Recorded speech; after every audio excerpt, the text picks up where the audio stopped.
What's up, everyone? On today's episode, we're going to be talking about how Instagram is hiding likes in a few countries, and they might be doing it here in the United States. What does that mean for you? What does that mean for influencers? We're going to get into that today on the Freddie and Alyssa Show.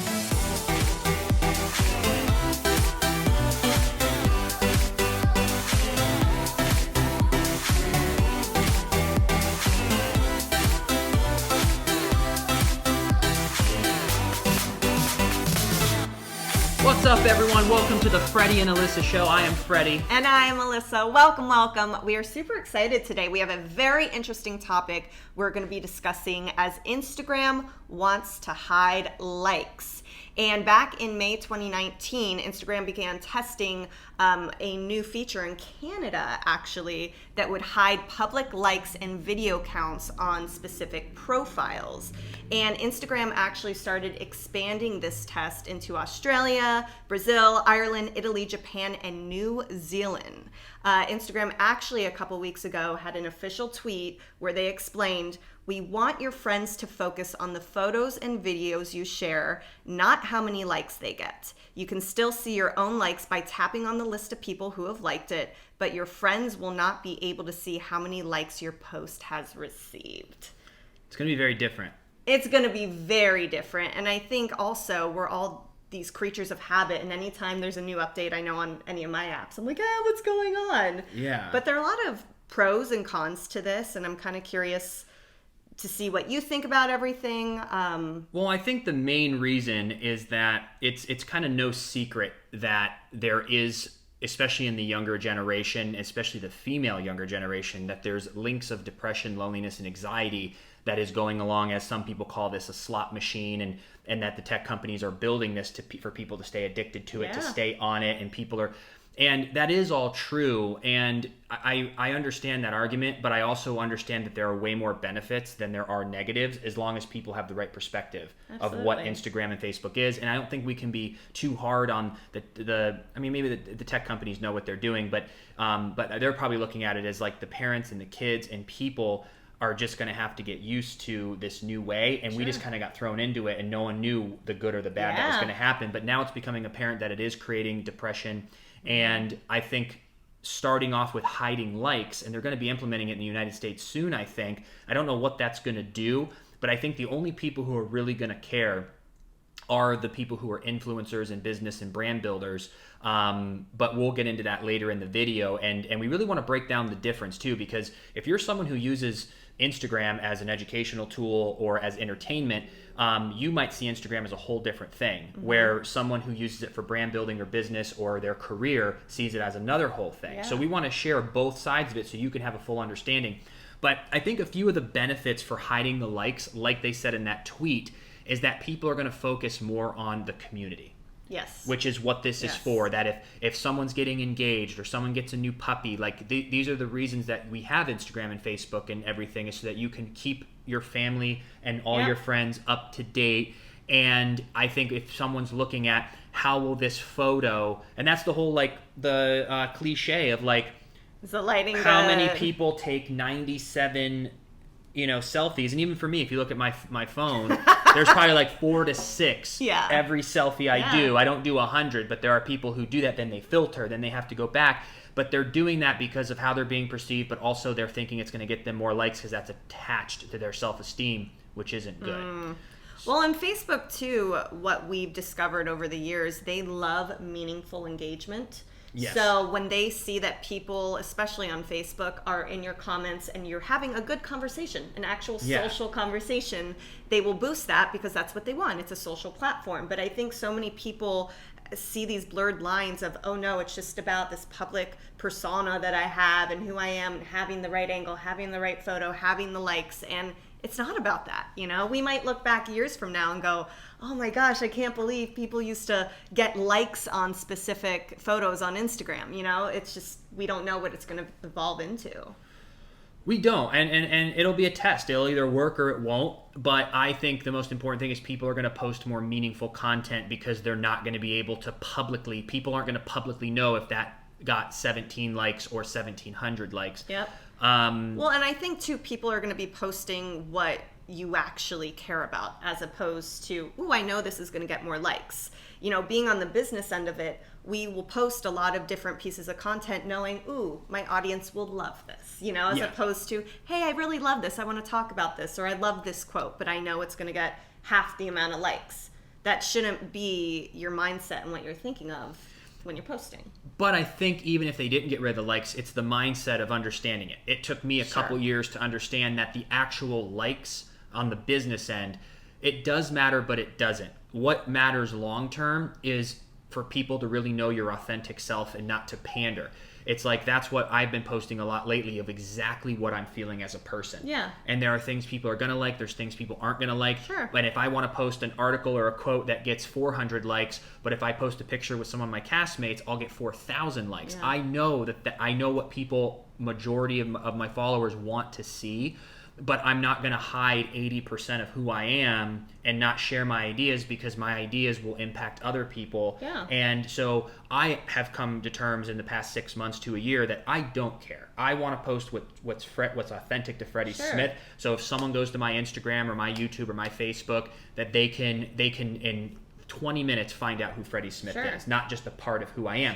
But there are people who make a gazillions of dollars on niches where all they post is fashion, all they post is politics, all they post is fishing, and that's another thing. But I think for us, being in lifestyle, you're a little more fashion, but being in lifestyle, it's just, you want to be able to post whatever what you want, what you care about. And that's on the business end too. Imagine just a personal profile being worried about the likes. You know what I'm saying? Like, if we weren't running businesses with, you know, what we're building, would we care as much? Like, that dopamine hit, I mean, I know that people love that. It's real. When you see likes, you're like, oh my gosh. Maybe I don't know, because that's the biggest thing. I mean, this whole panic and depression is not based on people building businesses. No. There is actually people who have zero monetary benefit of posting and are literally tied up in the likes, because it boils down to the biggest problem we have as a society, which is caring about what other people think of you. So it's essentially how we used to grow up, thinking like, is this shirt gonna look cool when I go to 11th grade? Like, if you looked at how I dressed from like 16 to 23, I cared. It was really when is the last time you ever seen me try on an outfit and say, oh, this never. It's whatever's and on top I put on. Doesn't have to match. Whenever we go home to Ohio, where he's from, we always will look at like old photos, and he will just die showing me certain photos because he really cared. Yeah, because I cared what people thought. Bandanas on, the gelled hair, like, it was a hoot. Because you care what people think. I mean, naturally. And that's the 2019 version, is that people are, that same feeling is now in a selfie. If it gets less likes, does that mean people thought I was ugly? Does that mean that I'm not good enough? Like what the hell? Like, so that is the actual issue. Well, you know what else is crazy is you look at all of these profiles, and I feel like I see this a lot more on Facebook, and the profile picture is with a literal filter. A filter that you know is a filter. It's not just good editing. Yeah, it's very blatant that it's a filter. And it's like, this is the life that we're all leading, showing our social media personality as opposed to, real life. I've also heard a lot too with like dating apps. People will meet whoever they were talking to, and they're like, they just look nothing like their pictures. We don't know what that's like, but I can only imagine what that dating world's like too. But yet again, it's like, if we were on a dating app, I would be like, I'm not going to go drive 20 minutes to go get coffee with you. Like, I need to FaceTime with you first. Yeah. I need to see if you're really the person that's in the photo. Yeah. And, so people just need to use more common sense. But the depression thing is, I don't think it's just the likes. It's people are comparing themselves. Of course. You cannot keep up. You cannot be as beautiful as a filter. Yeah.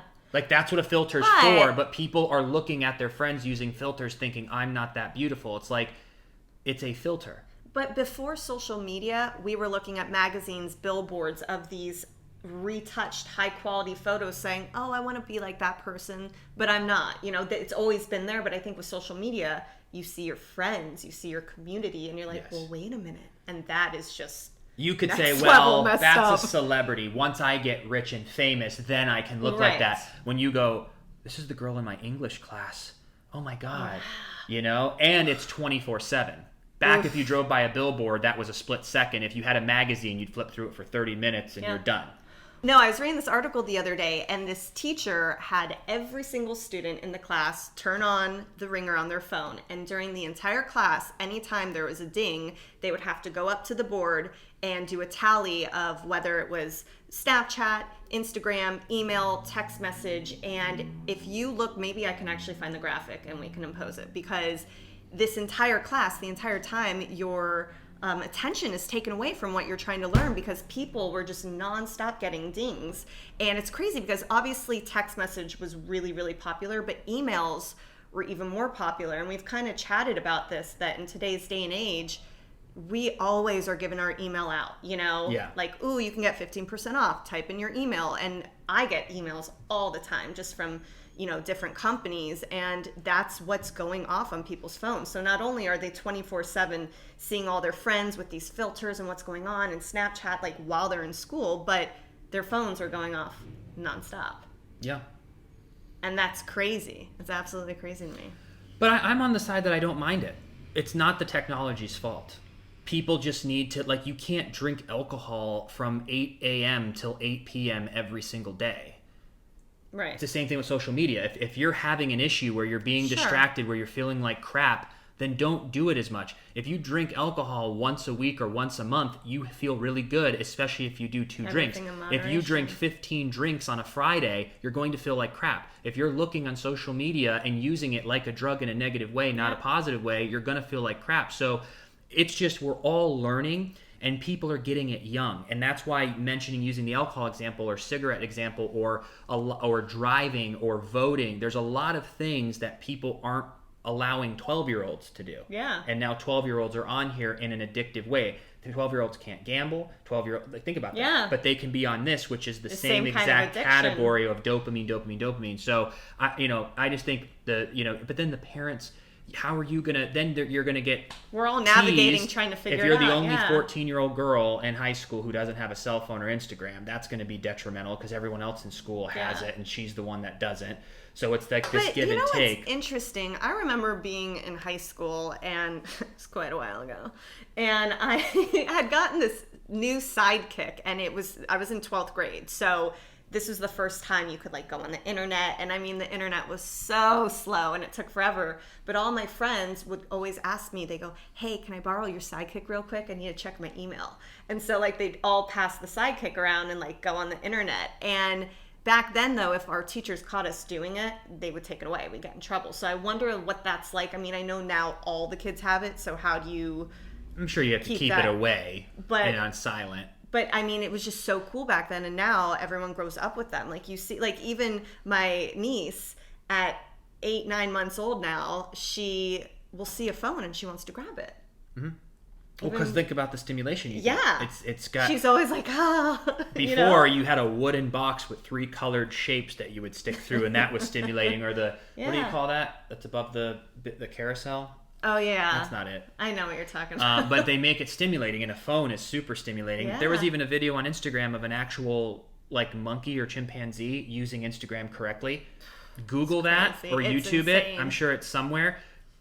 The chimp is actually swiping and scrolling. Like, they've really figured it out, and we're only going to get deeper and deeper into it. Yeah. And I think that's a conversation that needs to be starting to be had, because there's only the people who are researching it and putting in the work to learn what's coming in technology. There are people, when I was in Ohio too, I was like, oh yeah, like cars aren't going to drive themselves for 10 years. I go, there's 17 Teslas that just passed our street in 2 seconds. Yeah. They drive themselves on the freeway. Yeah. It's here. Yeah. It's just they're not talking about it in the main media. Elon Musk already said we're cyborgs. This device is more power. We have more power in our hands. Every American has more power than the president did in 1967. What we can do. Yeah. And we're going to the filters, the avatars, the virtual reality, the augmented reality. All of it's coming. The AI. We're going to be 100% in our phones, attached. Everything's going to be hooked up. We're wearing, well, I'm not, but I need to get one, a Apple Watch. Mm-hmm. It's on our body. It'll soon be in our body. And there'll be groups of people who won't do it. There were people who go, I will never get a DVD player. I will never get an iPhone. I will never.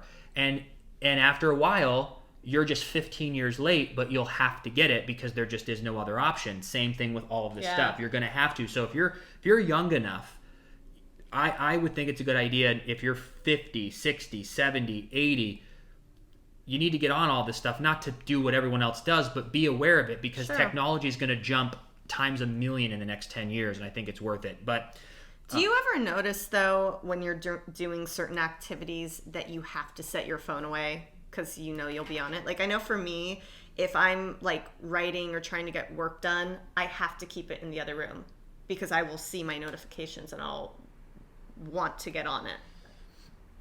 I do that with my actual phone, not my social platforms.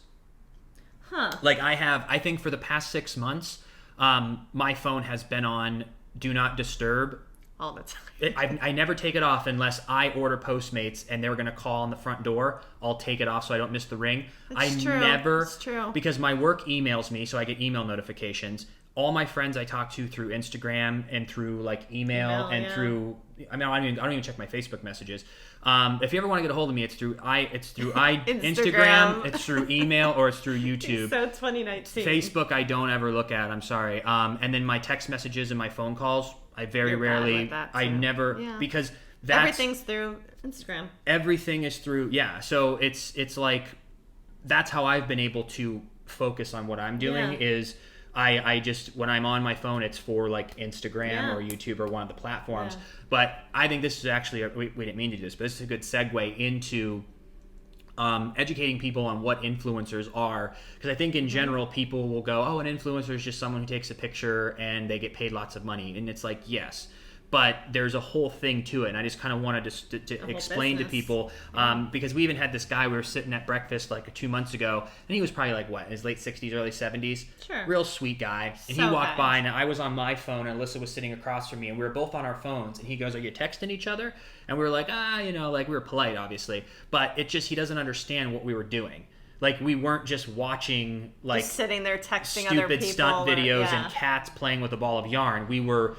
At that time, we were actually looking at venues for the wedding, but we go to breakfast to work. Yeah, we're looking at flights. We do everything online, so it's like we were there answering back to the fans. We were there posting pictures. We were there coming up with new content, writing down notes for a new video, looking up our wedding venue, looking at my work schedule for the next day. Like connecting with people. Like it's like that. Everything is inside there. But real quick, here's just a little basic thing that I wanted to share with people that.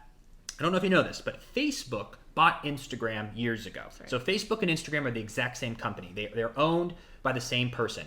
Google bought YouTube years ago. Google and YouTube is Team A, and Facebook and Instagram is Team B, or vice versa. And they are the two big juggernauts that are vying for all of your attention. Well, when you have so much attention, that's where the money is. And even when Mark Zuckerberg was in front of Congress, they asked him, how is your platform free? How do you make money? And he goes, Senator, we run ads. And like our Congress didn't even know what's going on, and that's a problem. Like, but so many people have no idea, and I don't know if we would if we didn't dive in and do the research over the past 3 years and get into this. But essentially, when we make this video or anything, there's no difference than watching Days of Our Lives than it is watching this. It's just this costs nothing, and Days of Our Lives, God knows what that cost, or your favorite show, or your favorite whatever. But if there's attention, and advertisers can see that 100 or 1,000 or 100,000 people watch this video, they want to get their product in front of you. Mm-hmm. So they will contact people like us or other creators and say, oh, you get 100 views, we'll give you $15 if you want to put, this watch, or if you want to do this, or $100 or $1,000, or people like the Kardashians, $250,000 per post. Why? It's probably because more people will see Kim Kardashian's Instagram 60-second video than they will most television shows. So people are going to pay her because the eyeballs are there. Yep. And that's what people are doing. But the reason that the organic reach is going away, so a lot of you might, this is another problem, but it goes back to the likes, hiding the likes. 3 years ago, if you followed me, you would probably see my post. Now, 90% of you who follow me and follow Alyssa and follow your celebrities, you're not seeing their post unless you have push notifications turned on. They took away the organic reach because they want people like us and other brands and businesses to pay the platform to get them in front. So if we're on Facebook and we've got 50,000 people following us, maybe 4,000 will see a post. But you can boost it. For $15, you can reach 10,000 more of the people already following you. And it's like, well, the value of that's great, so I'll pay $15 so that more people can see my post. And imagine every creator in the world who is paying, and then some companies are literally paying hundreds of millions of dollars because they're making hundreds of millions of dollars. Facebook is making, and Instagram and Google. The last thing about this is really cool. Google, if you're on Google, and like how I'm looking for a new mattress when we move, so I'm Googling mattress to buy. Because it's owned by, Google owns YouTube, when I go to YouTube and watch any video, later I'm going to go how to edit a photo. Before that video comes up with whatever creator, an ad for a mattress will come up before it because Google knows I was looking for it, so they want to put an ad in front of that video showing me more mattresses, unless you're a premium YouTube subscriber, which I am, so I don't see ads anymore. Anyway, but that is how this whole thing works, and that is what the whole discussion is about the data, is that people are taking your data. When you look at mattress, they know you're looking for mattress. They know your age. They know if you're single. They know if you're dating. They know how much money you make. They know what you buy. They know your patterns. They know what Facebook pages you like. And that is what advertisers, even with us, are using to share something. If we wanted to sell, like a Days of Our Lives tell-all book, it'd be much more effective for us to advertise only to Days of Our Lives fans, not to people who never watch the show. So we're going to spend our dollars not guessing where the Days of Our Lives fans are, but actually knowing. You actually like the Days of Our Lives page. Facebook knows that, so when we're looking for demographics, we can put our message in front of only Days of Our Lives fans. So you're going to see your friend got engaged, your friend got a puppy. Oh, wait. Hey, is that Sunny from Days? Oh, wow. It's right in your feed. People are paying to put that salad dressing, to put that wallet, to put that whatever in your feed. And that is what Instagram and Facebook is doing on the business end. So we're both benefiting, because if I'm selling a $20 wallet and it costs me $16 to get it in front of people to get a sale, I'm now making $4. So then you just start doubling, blah, blah, blah. So that's kind of how the whole thing works, of why people on the influencer side care about the likes and all that stuff, because it's a business. But don't worry if you're an influencer, because you can still see your own likes. You can put together a media kit, and Alyssa made a great video on how to make a media kit. So when you can reach out to brands, attach your media kit, and you can show them your likes, comments, and shares to see what your value is, or go to Social Blue Book and people can see the value.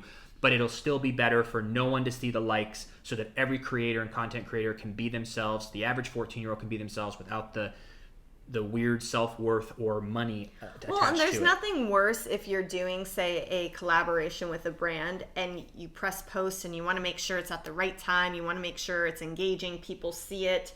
And you're like, oh gosh, let this really work with the algorithm. But what's very interesting about them taking the likes away is Instagram story metrics have never been public. And they've worked really, really well. So maybe it'll be just same thing. I mean, imagine if people could see how many people view your stories. You're almost like, wait a minute, that's my personal information, That is true. They haven't had anyone.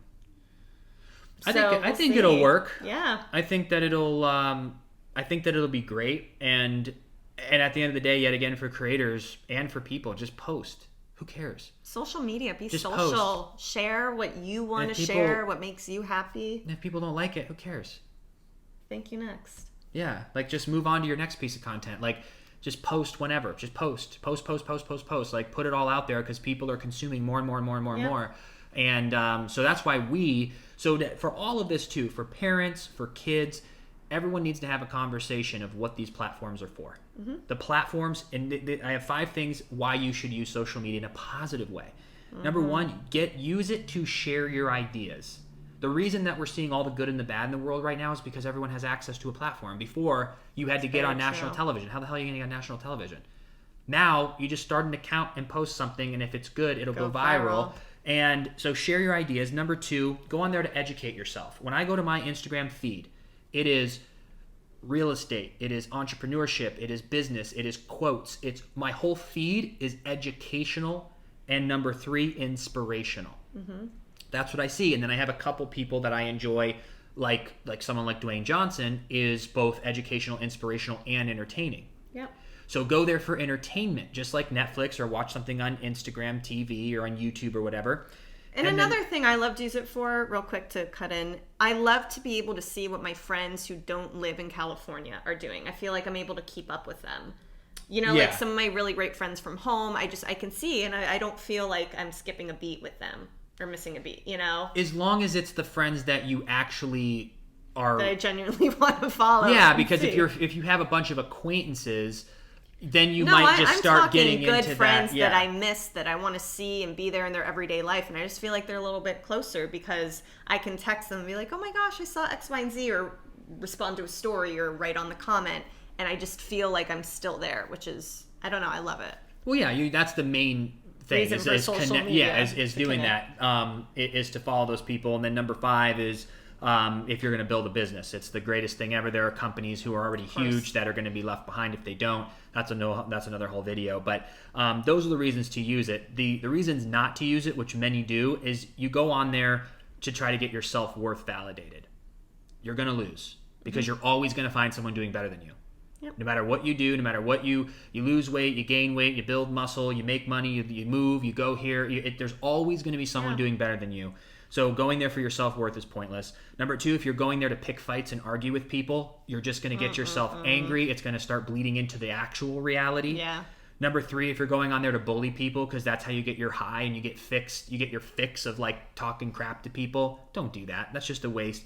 And number 4, if you're going there, I think what I tried to write here, I don't really know. Oh, if you're just scrolling through it like mindlessly because you don't want to like go take a pottery class or go jog, and you're just sitting there like at those slot machines, just pulling it and pulling it and pulling it. Use social media intentionally. Give yourself a time slot. Like, hey, I'm not going to be on here longer than 10 minutes. Go on to get that inspiration or motivation that you need. You know, like you look at your accounts, or hey, you want to see what your friend from home is doing, or whatever it is. Be intentional about it. Don't just sit. Don't get caught, because you'll get into that hole. And this is only if it's a problem. If you're someone who has self-control, do whatever you want. Yeah.